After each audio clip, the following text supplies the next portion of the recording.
இன்று அவதாரனுடைய ஒரு ஆண்டு நிறைவு நாள் இன்று. ரொம்பவும் ஆச்சரியமான விஷயம் என்னென்னா, இன்றைக்கி பிறந்த நாள் பவதாவுக்கு. இந்த பிறந்த நாளே வந்து பவதா வந்து போன அந்த திதி வந்து இன்றைக்கி தான் வரும். திதியும் பிறந்த நாளும் ஒன்றாக வருவது என்பது யாருக்கும் நடந்ததில்லை. இது மிகவும் ஆத்மா சாந்தி அடைந்திருக்கிறது என்பதற்கு இது ஒரு நல்ல உதாரணமாக நான் இங்கே குறிப்பிட விரும்புகிறேன். கடைசியாக இசையமைத்த திரைப்படத்தின் வெளியீட்டு விழா இங்கேயே நடக்க வேண்டும் என்று தயாரிப்பாளர்கள் வேண்டிக் கொண்டதற்கு இணங்க இங்கே அதற்கு நான் அனுமதி கொடுத்தேன். இங்கே அந்த விழா நடந்து முடிந்தது. இனி பவதா பாடிய பாடல்கள் அனைத்தையும் என்னுடைய இசைக்குழுவினர்கள் இங்கே பாடவிருக்கிறார்கள். பவதாவின் நினைவுக்காக, பவதாவின் அந்த ஒரு ஆண்டு எவ்வளவோ பவதா போவதற்கு முன்னால் என்னுடன் பவதா கழித்த அந்த நாட்கள் என்னால் என் வாழ்நாளில் மறக்க முடியாது. உங்களுக்கெல்லாம் இந்த பவதா பாடிய பாடல்கள் காத்திருக்கின்றன. நன்றி. வேறு நீ எதுவும் பேசுகிற? நீ படத்தை பற்றி படத்தில் பாட்டெல்லாம் எழுதியிருக்கில்ல பவதா?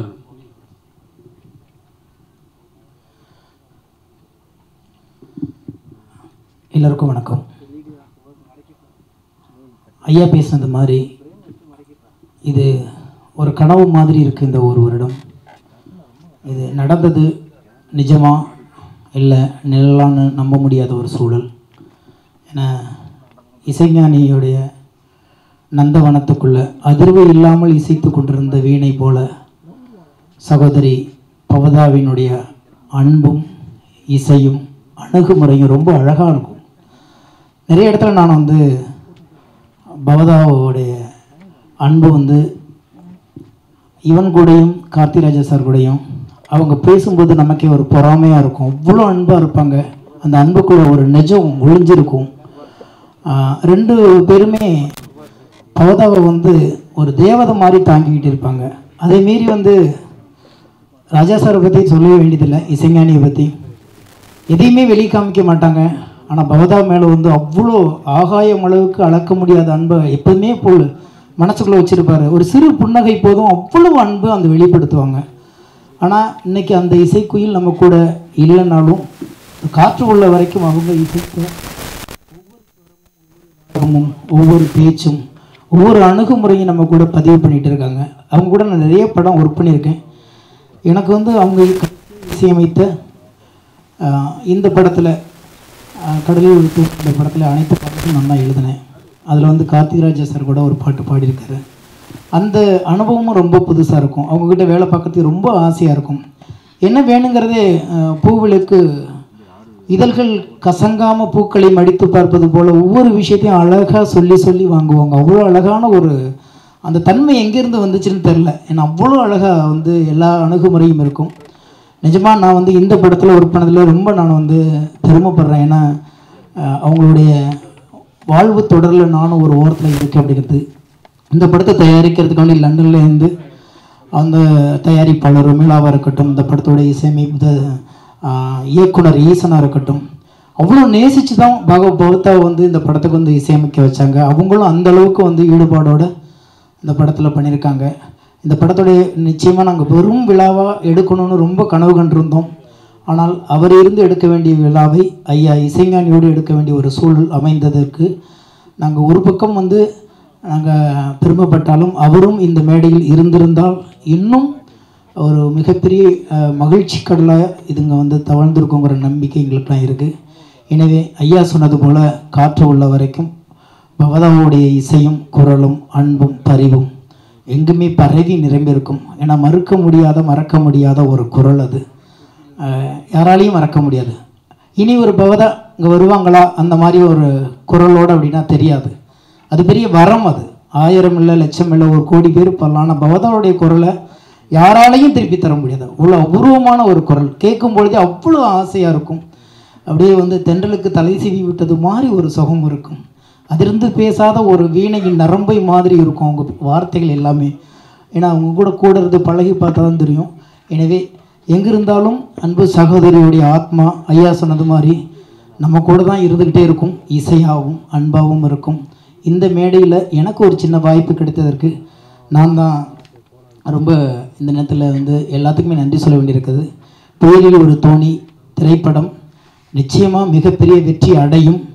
அதன் மூலமாகவும் பவதாவுடைய அந்த இசை இன்னும் ஓங்கி வளருங்கிற நம்பிக்கை எங்கள் எல்லாத்துக்குமே இருக்குது. இந்த வாய்ப்பை கொடுத்த இசைஞானிக்கு தான் படக்குழுவின் சார்பாகவும் இந்த குடும்பத்தின் சார்பாகவும் மீண்டும் ஒரு நன்றிகளையும் உங்களுடைய தயவான அன்பையும் நாங்கள் மீண்டும் மீண்டும் தெரிவித்துக் கொள்கிறோம். நன்றி.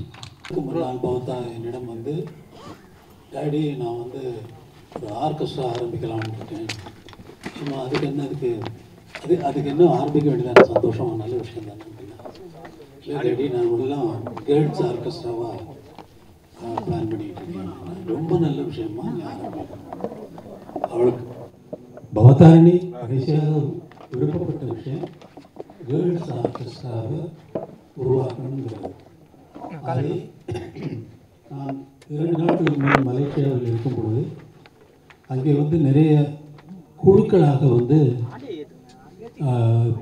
இளம் மாணவிகள் குழுக்களாக வந்து ஆர்கெஸ்ட்ராவாக இருந்து என் முன்னாடி பாடி காட்டினார்கள்.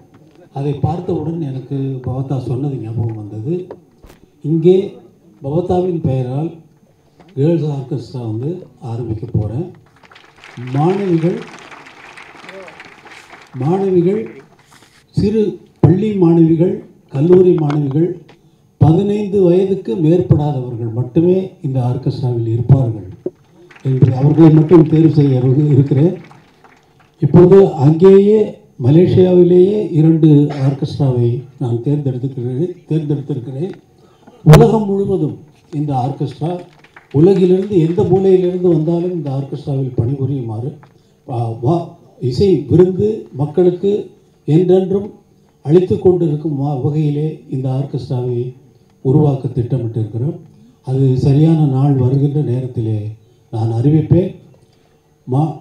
மாணவிகள் தங்கள் பெயரும் தொடர்பு கொள்ள வேண்டிய முகவரியும் வந்து ஆடிஷன் கொடுத்து அதிலே தேர்ந்தெடுக்கப்பட்டு தான் இந்த ஆர்கெஸ்ட்ரா உருவாகும். மிகவும் சிறந்த முறையிலே பவதாவின் பெயர் என்றென்றும் நிலைத்திருக்கும் வகையிலே இந்த இசைக்குழு தொடங்கி உலகம் முழுவதும் பரவும் என்று நான் மிகவும் நம்பிக்கையோடு ஆண்டவனை வேண்டிக் கொண்டு இதை ஆரம்பிக்கிறேன், இங்கே அறிவிக்கிறேன் முதலாக. நன்றி, வணக்கம். நர்வஸாக இருப்பா.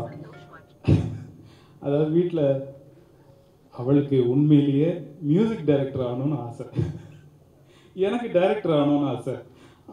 அவளை அம்மா போட்டு ஏய் பாடு, உன் வாய்ஸ் ரொம்ப நல்லா இருக்கு, நீ பாடுன்னு வீட்டில் அத்தனை பாட்டு மாஸ்டர் அத்தனை விஷயங்களை அவளுக்கு கற்றுக்கணும். சின்ன வயசில் நல்ல வாய்ஸ் இருக்குது அப்படின்னு சொல்லிட்டு அவளை எப்படியாவது ஒரு நல்ல சிங்கராக கொண்டு வரணும்னு அம்மாவுக்கு ஏதோ ஒரு வெறி. ஸோ இந்த மாதிரி போயிட்டுருக்கோம். ஆனால் அவளுக்கு மியூசிக் பண்ணணும்னு ரொம்ப ஆசை, அது எனக்கு தெரியும். அவ கூட பழகினதில் மியூசிக் பண்ணணும்னு ரொம்ப உயிராக இருப்பா. அது இன்றைக்கி நடந்திருக்கு. அவளோட படம் வந்து ரிலீஸ் ஆக போது அவங்களுக்கு ஒரு பெரிய பாராட்டு நீங்கள் கொடுக்கணும். நன்றி. இது பெத்தப்பா சித்தப்பா வேலை பவதா மறக்க முடியாது. அவங்க மியூசிக் பண்ணுறதுல ஒரு பாட்டு எழுதினேன், பாரதி ராஜா படத்துக்கு மியூசிக் பண்ணாங்க, அதுக்கு ஒரு பாட்டு எழுதியிருக்காங்கிறத சம்மந்தப்படுத்திருக்கேன். அந்த ஊரில் சம்மந்தம் அது அது பாட்டு இப்போ வேட்சாரம் இல்லை, இருந்தாலும் நானும் சேர்ந்துருக்கிறேங்கிறது உண்மை உலகத்துக்கு தெரியும். இருந்தாலும் இசையிலும் இணைந்திருக்கிறேன் அப்படிங்கிறது ரொம்ப சந்தோஷம்.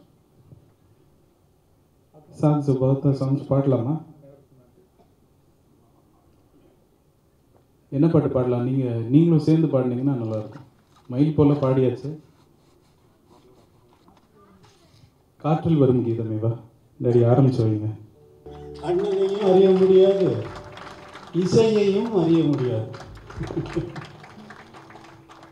பாட்டு எழுதும் பொழுது ஃபஸ்ட் லைனை கொடுத்துட்டு தான் வாலி சார் வந்து இந்த காற்றில் வரும் கீதமே, அதாவது கண்ணனுடைய குழலிலிருந்து வரக்கூடிய, அவனே வாசிக்கக்கூடிய கீதமாக இருக்கக்கூடிய அந்த கீதம் காற்றிலிருந்து வர்றதுனால, காற்றில் வரும் கீதமே நீ கண்ணனை அறிவாயா, அவன் தான் உன்னை ஊதுறான், இருந்தாலும் நீ கண்ணனை அறிவாயா, அவன் வாய் குழலில் அழகாக அமுதம் ததும்பும் இசையாக மலர்ந்தாய் நடந்தாய் அலைபோல் மிதந்து காற்றில் வரும் கீதமே நீ கண்ணனை அறிவாயா.